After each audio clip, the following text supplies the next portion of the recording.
G'day fans of the NPL, it is the Verd back with you again. Welcome to the Week 9 Power Rankings for the National PokeBall League. Of course, I am not alone. I am joined by my fabulous co-host, Paul, aka Phalop. How you going today, man?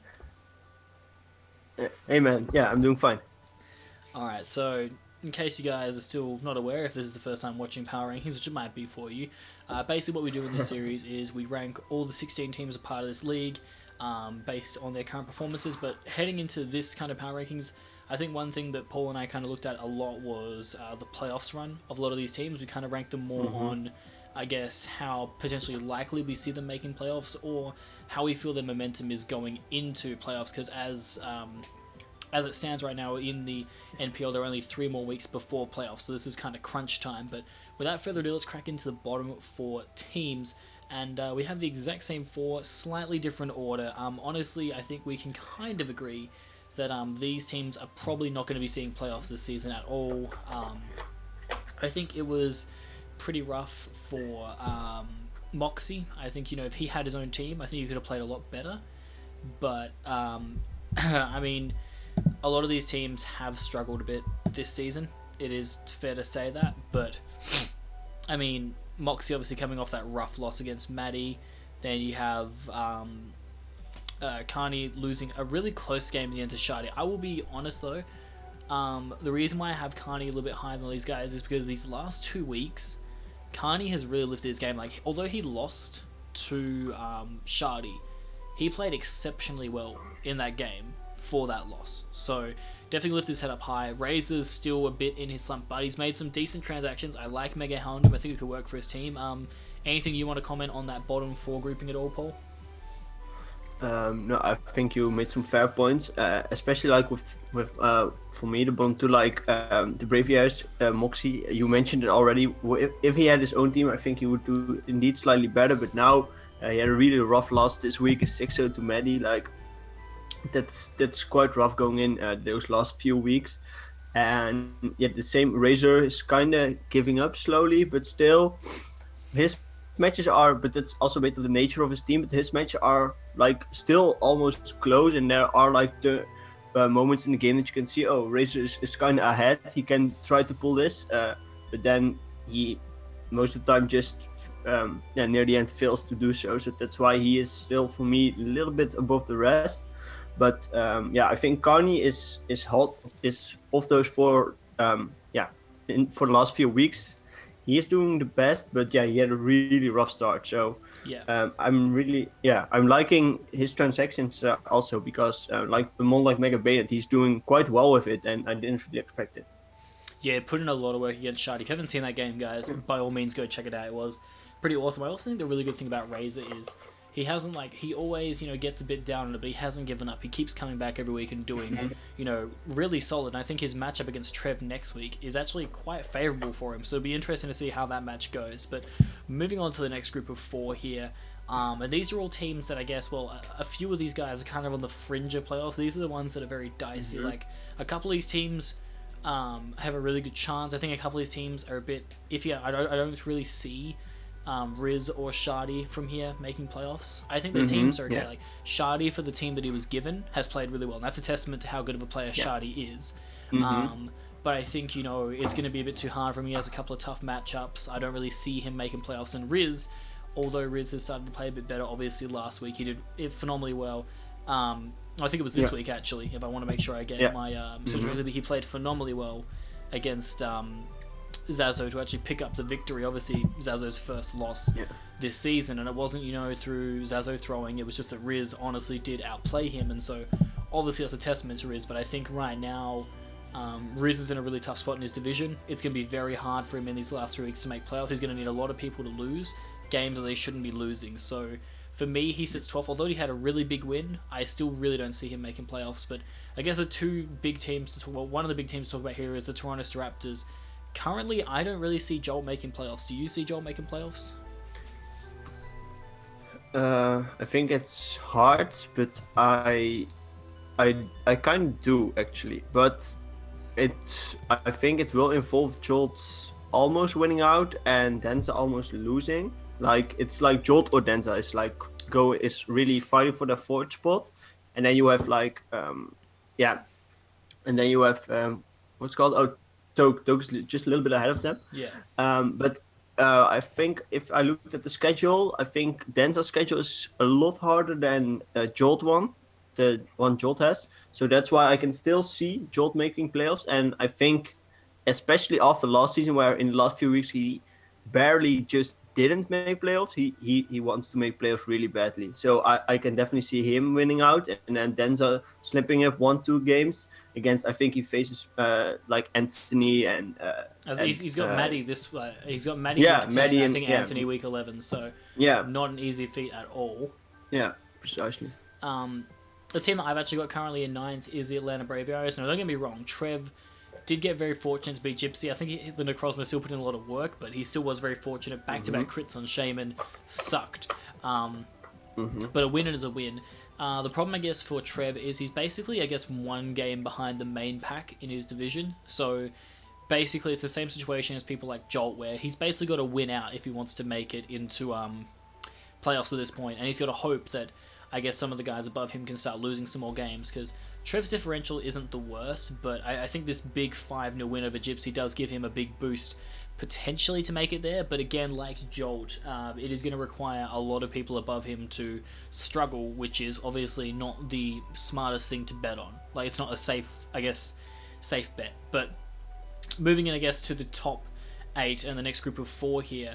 And obviously, you have the Brave Arrows a little bit higher. I have the Nidokins a bit higher. That's, I guess, just personal preference of who we feel maybe has a better chance of playoffs. Although Danza does have Maddie next week, I don't know. Something tells me Danza could do some crazy things, because Danza doesn't have the worst matchup against Maddie by any means in this situation.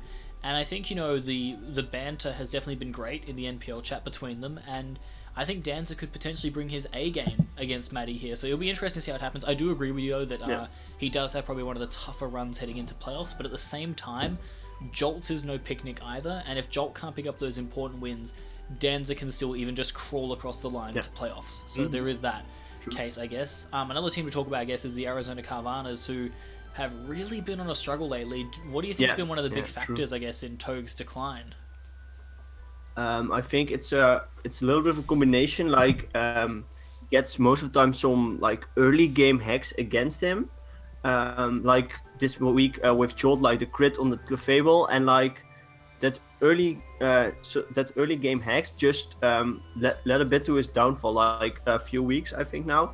So I don't know if it's like, if that was like the deciding crit, or it was the combination of that crit really sucked for him, losing an important mon, and from there on out he just couldn't see the bigger picture and try to win from there. And then he slowly lost quite some close matches, but also against higher tier opponents, but still it really sucks for him. But yeah, he has to find his groove back. Yeah, I think I would still back him to make playoffs. I think he's too good of a player not to make playoffs, but I mean, that being said, when you look at the caliber of players now in this league, like, somebody good is missing out on playoffs here, which is insane. Like, that's just, I guess, a testament to how competitive the league is. But moving into the next two guys, which we have in different orders, I think it's pretty much the same preference. So we both see them making playoffs here. But obviously Merc and Gypsy both coming off rough losses, both very largely affected by hacks. Obviously, very hard, I guess, to distinguish between these two. I actually have moved Gypsy down one more slot just because I feel the loss for Gypsy is a bit more severe than the loss for Merc. Like, don't get me wrong, I think that... so this may be a bit contentious, but I genuinely think Merc had a better chance to win without the hacks than Gypsy did. Like, don't get me wrong, Gypsy had a good chance, but if you look at the match between Merc and Abe, if that freeze didn't happen and Rachi was able to get off, like, even the slightest Iron Head, then that would have been basically enough damage to put Kyurem in range, potentially of things like the Gengar, like even a Psychic to Kyurem. Like, damage at all on Kyurem there was massive. Then, of course, he got the crit, I believe, as well. It was a lot of really unfortunate things for Merc, and I think he probably should have won that game, to be fair, but it wouldn't be an Abe match if there wasn't a little bit of hacks involved in it. Yeah, true. And I guess on Gypsy's side, like, obviously the hacks also sucked for him.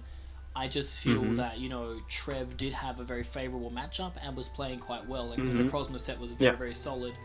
And even if the hacks didn't happen, I feel like the match was still in his favor. But I mean, obviously you have Gypsy above Merc. Do you just still feel that, I guess, at the end of the day, Gypsy can probably beat a lot of these higher tier opponents compared to Merc?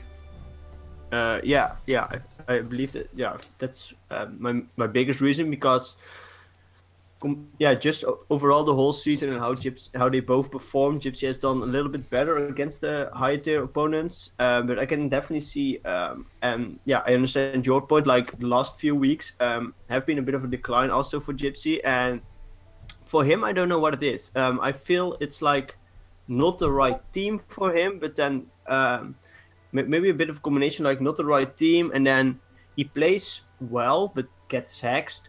But also his prep is not so. Like some weeks there's really some creativity and some nice prep, but as of late it feels like he's bringing quite a defensive, predictable team, just to say. And I hope he can find his creativity back, and he has made some transaction. I believe a triple trade with Riz. So maybe with those new additions, he will get his groove back. Maybe not get some hacks against him, and then he will rise again. I hope so. And so I still have hope for him, but we will just have to see. I'm just really glad that he got Deblade. Now having a steel type is just really... Yeah. It's also not only is it a steel type, but it also means that he has a normal check. So it's like double whammy for Gypsy there, which is great. But regardless of that, we are going to move into the top 4. We're going to start with the 3rd and 4th spots here. All these guys are almost pretty much secure playoffs anyway. I guess the only one that really hasn't yet is Seb. But I think out of a lot of these guys, he is in a very, very good position. I think he has to win like 1 or 2 more games, and he's pretty much secured in. And the funny thing about Seb is that he's kind of been, not really the underdog, but the quiet achiever. Like, he had a bit of a bad spell in the middle of the season where he lost a couple of games, but he's really been consistent and picked up a lot of good wins. Like, granted, I feel that he hasn't gone up against as many of the harder opponents, potentially. Maybe he's had a slightly easier run than some of the other guys. True. But regardless of that, you know, it's still, like, he's played phenomenally well. He's put himself into a really good position here in playoffs. And I think, you know, again, he's another guy that's made a couple of transactions that have worked out quite nicely for him overall. He's been playing them really well. And I mean, again, the game against Razor, you know, he just did what he had to do in order to win. And a lot of the time, that's all you really have to do in order to win these games. And so, for Seb, I think, you know, he's a very good spot to make playoffs, but I don't know how far he's going to go. I feel when you compare him to a lot of the other guys heading into playoffs, I just feel like they might have the edge over him, because Seb hasn't been, I guess, tested against a lot of the higher class opponents just yet. So it'll be interesting to see what happens when that happens. But at number 3, obviously, we both have the Brisbane Braylims. Obviously, Abe did get lucky, but how do you feel about his chances heading into playoffs? Yeah, I think with Abe, it's like he had at the start he had a fairly easy schedule, and yeah, the same also is a bit with Seb. Like, he also hasn't faced the biggest contenders, and he doesn't even. That's I just looked at the schedule. That's funny, by the way. You faced like 5 out of conference matches, and Seb doesn't play Anthony, Maddie, or Doak. So that's maybe even harder if you go out into playoffs and you haven't even played one of them.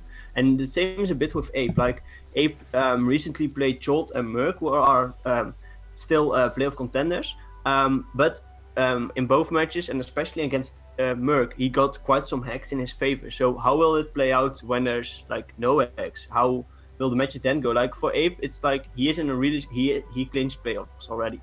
But yeah, it's really hard to tell how he will perform in playoffs. Like, I think he has the capability to do really well, and he can really surprise opponents by making like an aggressive double or an aggressive switch, or just have one set that's just a bit of an old ball set. So I feel like he can make it far, but it can also just be hit and miss, and he makes playoff first round, he goes against someone he hasn't played just yet, and he just loses it. Yeah, for sure. It's going to be interesting to see how it goes. I think he has been fortunate in a few of his games this season, but I think, you know, the thing with Abe, the biggest factor about him is when it comes to just sheer battling ability out of a lot of these guys, he is one of the best. Like, just straight up battlers. Yeah. But I don't know how he's going to go. Like, I agree. In playoffs, I think he's definitely going to be tested. I don't see him going all the way, but I see him putting in a pretty good effort. Like, I see him doing quite well. But we're going to move into our top 2. It's a bit of a, like, these power rankings now, guys, are going to be a little bit shorter just because at this point, there's not really, I guess, too much else to say, especially when it comes to, like, we're getting more into playoffs. So now this is more talking about how we feel a lot of these teams are sizing themselves up into the playoff matches. And so there isn't really need to be that discussion of talking about, like, well, this team's, 1 and 2, they got a good chance of going ahead in the season. Like, if this team is, 1 and 7, there's not a good chance of them, like, or 1 and 8, I guess. There's not a good chance of them obviously making playoffs with only 3 games to go. So we're looking at this in a more realistic situation of, like, well, these are the teams that have a good chance of making playoffs. Here's what we think about them. That's kind of how power rankings is going to be for the next, I guess, 4 weeks. That's going to happen because that's probably just the more accurate way for us to show it. If you guys are cool with that, obviously like this video.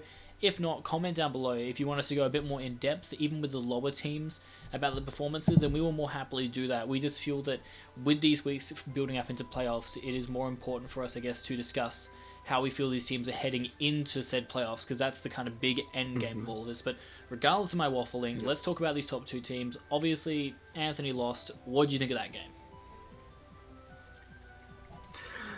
Yeah, like, if you looked at the match, Riz brought a good team against Anthony, and he just played to accept a little bit at the end, but he just knew what he had to do to win.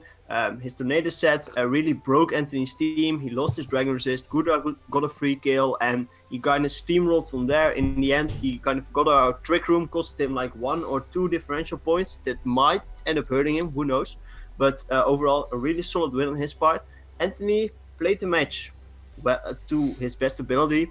His prep might have been not the Anthony prep we expected. Like, normally his prep game is like really high up there. It was not there this week, I felt, when I saw his team. But it's for Anthony. I think he clinched playoffs, and the last few weeks I think he will just try to take it, not like he will be there, and he will try to win his games. But I felt, and Anthony has this had a few times, like when he's really into Mons, like at the start of the season, he really wants to perform well, and he is performing really well. And now after a few weeks, he declines a bit, and he's just like not enjoying Mons anymore as he was. And then I hope he finds his groove back before playoffs, and then he can really have some solid performance there. But it's hard to say. I think he will still definitely make it far, but I don't think he will make it all the way. Yeah, that's fair enough. No, I can definitely respect that. And obviously, number 1, let me just break down some stats for you about the number 1 guy right now. So he came in when this team was, I believe, 1 and 3, and they had a negative differential. Since then, he has gone on to win 6 games straight, 4 of which, I believe, 4 of these have been 6-0s. Pretty confident there's been 4 6-0s, which has led to him now having a differential of plus 17, which is ridiculous. To take a team in 6 weeks from a negative differential to that ridiculous high of a differential is just a testament to, how good Maddie has been taking over this team. Like, obviously, like, the team is a bit of a factor. Beginner plus Zardex plus, like, all the other stuff is crazy, but you cannot take away from the battler. Like, not even in the slightest can you take away from the battler here. And Maddie has just used this team to perfection. There's never really been a chink in his armor. Like, he's had a couple of good tests. Like, Carney came close, definitely, but there's just been a lot of times where he's just swept through players. And right now, although he may not have the best record or the best differential or any of that, when we are looking at this in sheer, like, playoff contention, Maddie has to be the front runner. Like, obviously Zazo has played really well this season.